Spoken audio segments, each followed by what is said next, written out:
Hi, everybody, and welcome to another installment of our window shopping series where we take a look at architectural homes. And as we get near the end of the year, this is something we haven't done in a couple of weeks. And one of the things that my hope is to not just show you interesting houses with pretty pictures, which I think is easy to do, but to maybe give you a little bit more insight on what it's like to own, live, and shop for one of these houses, and maybe to help you make some better decisions. You're here obviously because you love architectural homes, because you find them interesting, and either you currently live in one, you would like to live in one, or you are thinking about selling one, right? Like, so you're involved in some way already. And I think what's important is to really sort of understand that decision-making process a little bit to kind of end up with kind of the right house for you. There is kind of a joke in this business that once you own an architectural home, just kind of a regular home won't suffice, and you're kind of hooked for life, and you're sort of ruined, right? Your next house has to be perfect. But anyhow, let's take a look at something unique that I think describes a situation that really happens to a lot of us. And that is when we are shopping for that perfect home, or we are looking at homes, we might have a spouse that does not always have the same opinions about houses as we do. And one of the things that tends to happen quite a bit and really often is that one spouse will fall in love with mid-century modern homes, and the other spouse will sort of uneasily be drug along to look at the houses, kind of hoping that maybe if they look at enough of them, they'll fall in love. At least that's what the mid-century modern loving spouse hopes. And you have to reconcile these things. And so I think the house we're going to show you today, I think, is a good example of when this can work the right way and kind of looking at the right house. And I'm going to kind of talk about some of the things that you might want to think about in that sort of shopping process. So let's go ahead and let's take a look. I want to show you 27958 Alaflora Drive in Rancho, Palos Verdes. Some of you who know me know that I actually love Rancho, Palos Verdes quite a bit. And one of the things that's kind of unique about this home is that I want you to look at this main picture that they've selected, because I think they've done a couple things here that are interesting. I think this agent is very cleverly marketing this house. So number one, this isn't an exterior photo. This is photo number one in the photo mix. This is not an exterior photo. And they picked what I think is probably the most striking angle of the house, right? Like, you've got this beautiful, beautiful wall of windows. You've got some exposed beams with wood, and you're looking out into the landscaping, which is also quite pretty. If you've ever been to Rancho Palos Verdes, this is no surprise to you. By the way, this is a 3-bedroom, 2-bath house, 2,200 square feet, built in 1959. The lot is actually really big and is listed with Miki Nishide of Compass Real Estate. So I want to point something else out in this photo, though, that I think is really important. Look at the decor.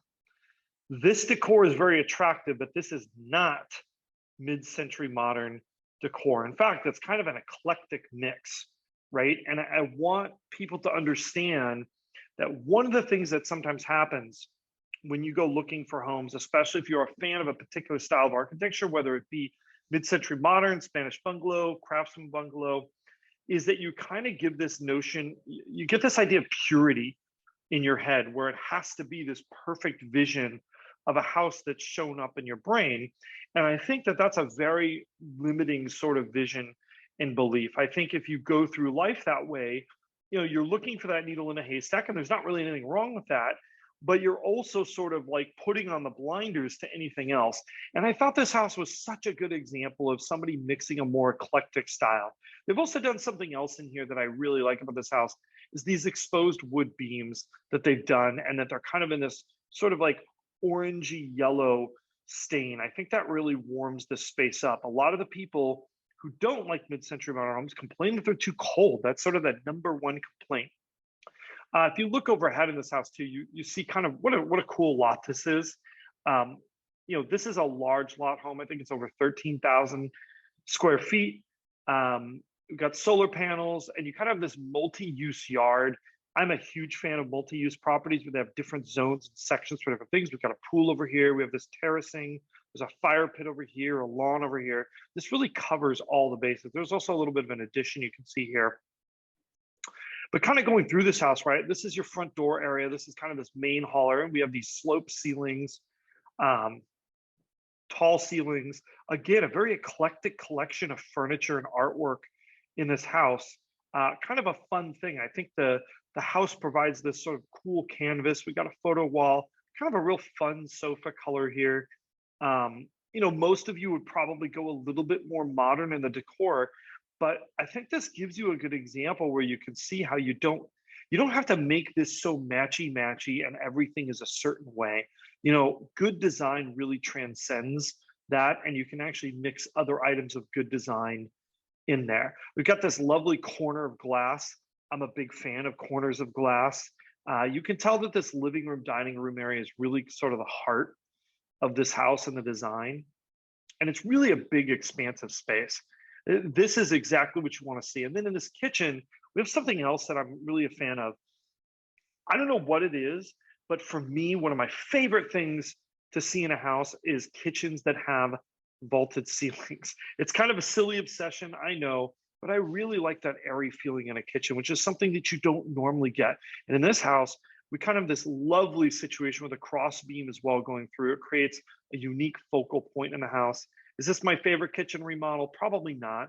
But one of the things I want to point you back to is this is 2,200 square feet on a large lot in a cool design home that is well maintained for under $1.4 million. I think this house really is a steal for the area. It's by no means cheap, but I think this is in that realm of affordability for a lot of people.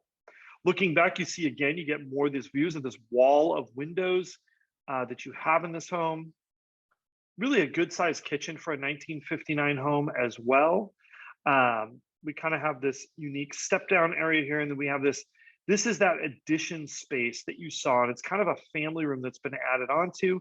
Normally spaces like these can sort of feel like an orphaned area that just doesn't match the rest of the house. They've utilized a couple of tricks, I think, to keep that from happening here. Number one, they carried the same floor throughout the house.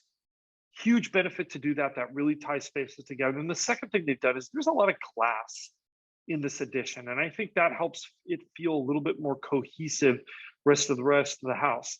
Finally, they've really made this room have a purpose. There's a sofa here, but there's these built-ins, computer desks. It's pretty clear that this space has a very specific use for the family selling it. We have an indoor grill and a bar. How cool is that? I think you could do something really fun there. There's a slider, windows on all sides in this addition. So it really makes a lot of sense as a space. Could be a cool home office too. This is the largest bedroom. It does have an ensuite. It's got windows on two walls. They're high windows since they don't exactly have the best views. I think that's a smart move. Walkway of closets. And then we have this sort of 70s woodsy modern kitchen remodel, or sorry, bathroom remodel. Whether you're a fan of this or not, I think this could be very workable, especially if you wanted to tweak it. I see we've got kind of a more modern glass door here. Maybe these tile earth tone choices are a little too much for you, but I think you could keep a lot of the wood. I think the wood actually makes this kind of a fun and unique space. We have a secondary bedroom, good sized, and then this remodeled secondary bathroom that is both good sized and kind of done to kind of a more bohemian modern chic that you see in the rest of the house and is pretty common in the Los Angeles areas. This is where you really see this yard space. When you do that overhead view, it might not look that big, but this is just essentially the side yard with the swimming pool. We have a big deck over here that's useful, but then you also have a large lawn area as well as, and this really gives you an expansive view of this house. This house is already 2,200 square feet. You're probably not going to do an addition, but you could if you wanted to. Then we have this lower level terrace with fire pits. I might develop this a little more. This looks a little too much like camping for my personal taste. You've also got an extended deck, terraced flower beds, and these are stone terraces. The cost to build this is huge, so to have it already installed is great. And then we've got this deck, beautiful views, and you can really see this cul-de-sac area. I'm a big fan of homes like this, and normally we're talking about great if you have the money. 1.4 is by no means cheap. but I think a healthy two-income household, there are a lot of people, especially if they're bringing in some equity from a house, maybe that you bought 5 to 10 years ago. A home like this could really be a possibility. Um, that's pretty much all I have for you guys. But I really wanted to talk about that notion of finding homes that really can work for people and it not feeling like some bastardized compromise. I think that's the fear in everyone's mind that their pure vision of an architectural home is going to be spoiled the second they start making compromises. And I think that's a very limiting belief. I think the best architects will tell you that, it's easy if someone gives you a blank sheet of paper and says, do whatever you want. That part's easy. It's when you add the constraints that you really see the skill of design, and having those constraints of two spouses who don't always have the same taste. That's really where you can make something magical happen. And I think houses like this are a really good example of that. So thank you again for watching. We love homes. You love homes. If you are looking for an architectural home, absolutely give us a ring in the Southern California area, LA and Orange County. We would love to work with you on that. And also, have a happy holidays if we don't see you before then. Thanks so much for watching. Do not forget to like, subscribe, and hit that notification bell. And we will see you again real soon.